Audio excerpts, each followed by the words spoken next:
Hi, hello, welcome or welcome back. Glad to have you. A little bit of a mess tonight, but we're just gonna go with it. If you hear noises, it's a little noisier today in terms of things going on around me. If it looks like my eyes are dilated, it's 100% because my eyes are dilated.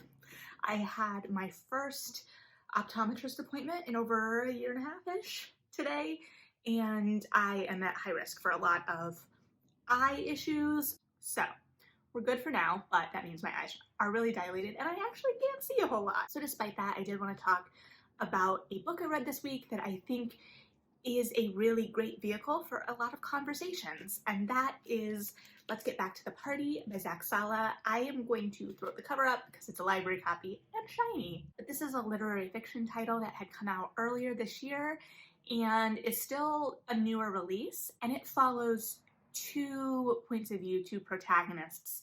But we start with Sebastian, and we start with Sebastian at a summer wedding for people that are friends of friends, as he is coming out of a pretty messy ending of a relationship, and now as he is mourning the end of that relationship and the life he thought he was building with his partner. And while at this wedding, he sees his old childhood friend, Oscar, and they don't connect immediately that evening. Oscar is very distracted with his phone, with basically the book's version of Grindr, and Sebastian is kind of trying to get his attention in a way, trying to see him, because the last time they'd seen each other was in college, and at that point they hadn't seen each other since they were children, because Oscar, while Sebastian and Oscar were really close as children, Oscar's family had moved away. And so when they encounter each other at a college party, Oscar doesn't remember Sebastian. And that's something that Sebastian has carried with him, as I think is something that a lot of us would carry with us if someone we were close to didn't remember us when they saw us next. And so in many ways it feels like Sebastian is waiting for Oscar to notice him, but he doesn't. They do eventually connect, but it's one of those kind of offhand conversations with someone that you knew or were close to at one time, and life has taken you in other directions. And it's this idea of who this person is in your memory and what this person represents in your memory and what you picture for yourself in the present and the future and how that all coincides. And so it feels like a moment that is going to bring these two characters back into each other's lives. Does in a way, but also doesn't. There's these promises of meeting up later as Oscar runs off to a hookup and Sebastian goes off home alone, and they don't really reconnect right away. Instead, we kind of follow these two characters as they encounter individuals in their life that in some way kind of embody their ideal of queerness. So at the start of the book, it's right after gay marriage has been legalized, right after the wedding, was planned with the court decision.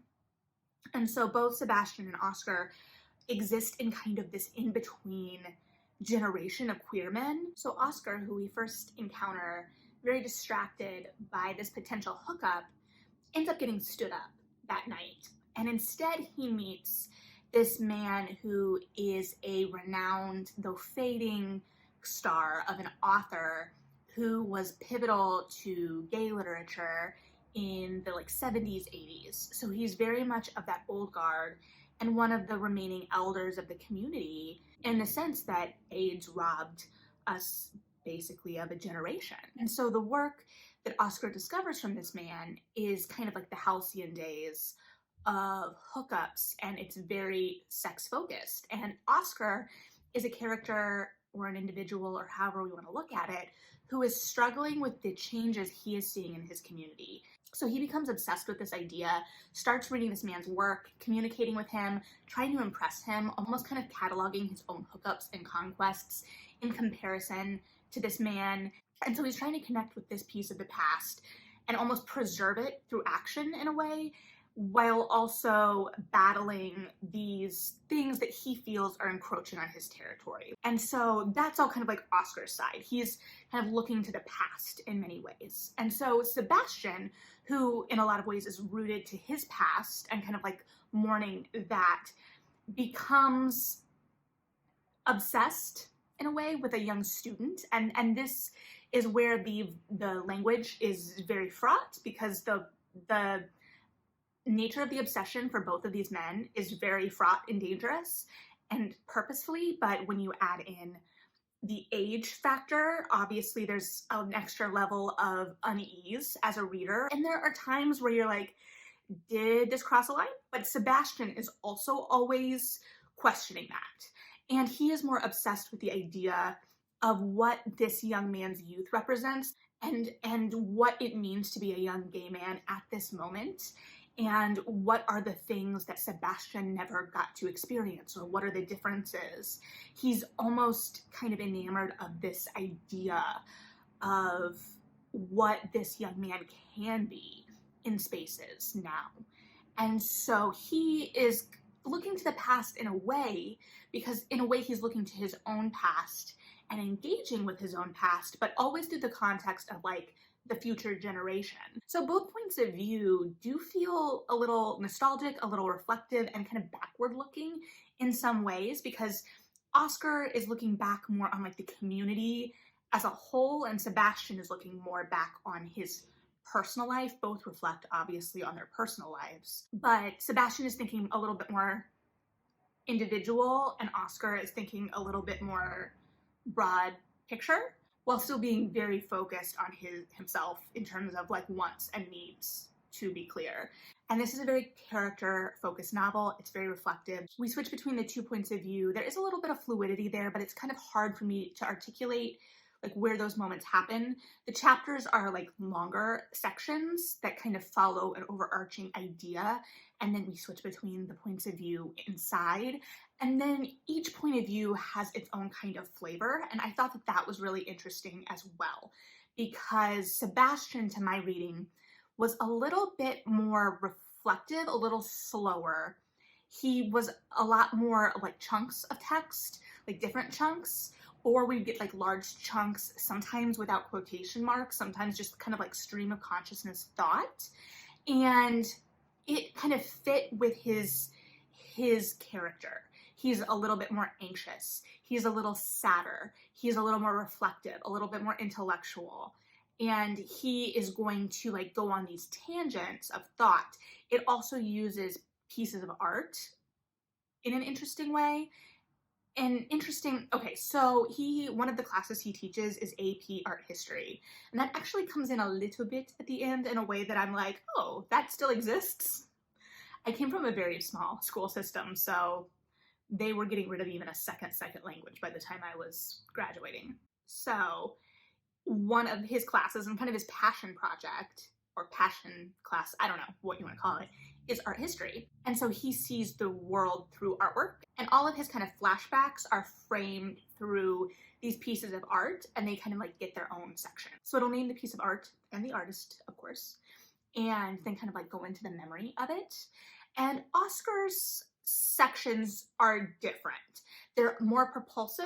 They have a little bit more drive and action to them.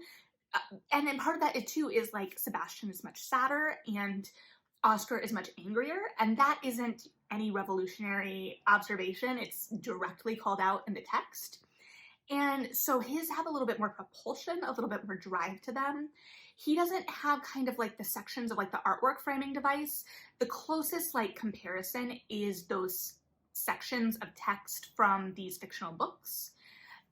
And they don't work in the same way, but I guess in a way both do have kind of a framing device, a framing in, because part of the time I was like, it's a little uneven because they have like these different devices. I did like that each had its own style and that they were stylistically different and had a different tone. I really, really enjoyed that. There was just a kind of like melancholy to everything as well. I was just fascinated by the tone because it made this feel further than it feels like this is. And everything was immediate in terms of idea, but I was like, this was just happening. But I think the fact that the narrative keeps us a little bit distanced helps with that.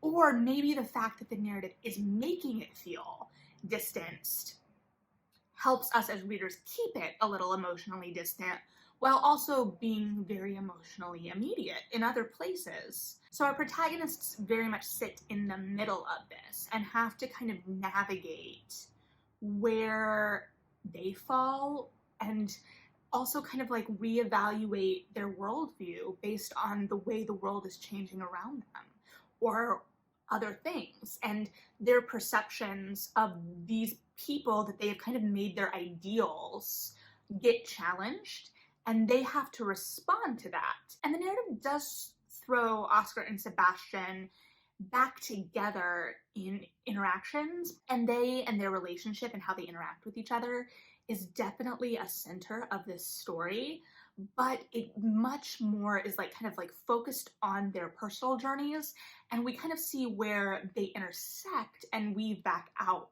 and it's kind of interesting to see how that works. I don't know, this book I think offers a lot to really engage with in terms of ideas. Like I said, it's much more reflective, it's a little slower, so that may be a stumbling block for some readers. And I was at times shocked by almost how internal the narrative felt like, because like the book is called Let's Get Back to the Party, right? And Oscar is kind of obsessed with this idea of what he views as the epitome of gay culture and the parties and the hookups and all of the events. And yet, even when he is in the midst of these events, even when he's at the party, there is a sense of melancholy and a sense of loss there. And it is because like the world is changing around him generally when we get to see that. We see the moments where his friend group is shifting or things are happening. And he wants to get back to the party as he knew it. And Sebastian is kind of mourning a party that he feels like he didn't get to join. Like there's a whole wide world of opportunity for his students that he doesn't see the same for himself. And so like the title is fascinating to me. So even as we're kind of referencing these wider worlds, the world of the novel is still very contained.